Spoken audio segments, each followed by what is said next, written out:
The member for Mallee has the call. My question, Mr Speaker, is to the Minister for Water Resources, Drought, Rural Finance, Natural Disaster and Emergency Management. Will the minister outline to the House how the Morrison-McCormack government's stable and certain budget management allows it to back our drought-stricken farmers and communities? The Minister for Water Resources, Drought.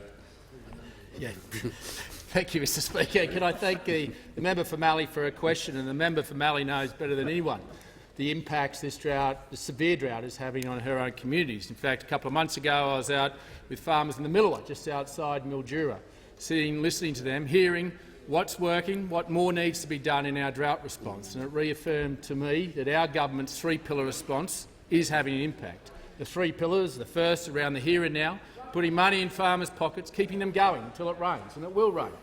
The second pillar is supporting those communities that support our farmers to get through this drought. They're also impacted by this. And the third pillar about the future. We're the first government to face up to the next drought, because what happens is when it rains, the next drought starts the day after it rains, and we have to prepare for that now. So we're putting aside $100 million a year in dividends to be able to build the resilience, and also over $3 billion in water infrastructure to harvest the water, to dig holes and make sure that we grow regional Australia. But one of some of the feedback that came back from the Millewa farmers that is evident in our next tranche of funding, over $709 million of now over $8 billion in commitments to the drought, was our centrepiece through the Regional Investment Corporation loans, our drought loans. And what we've retweaked and allowed those loans to change to is allow farmers to refinance up to $2 million from their bank to the Regional Investment Corporation and pay no interest and no repayment for 2 years, saving a farmer on 6.5% over $150,000 in principal and interest. We are taking that out of big banks' hands and we are putting it back in farmers' pockets, helping their cash flow.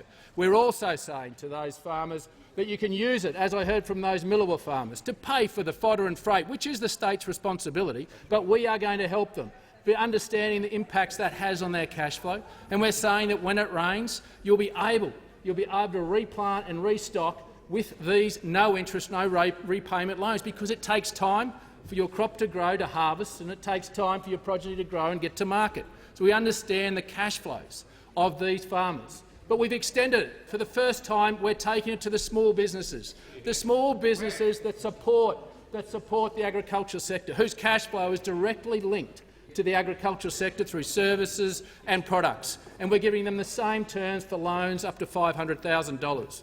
But the second pillar we haven't forgotten. We put over $400 million in direct stimulus to keep tradies moving, to keep towns going through this drought.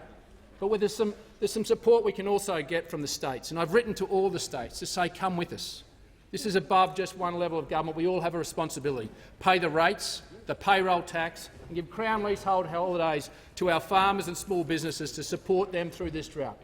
If we stand shoulder to shoulder with one another, then we stand to make sure that regional and rural Australia survives one of the worst droughts in our history.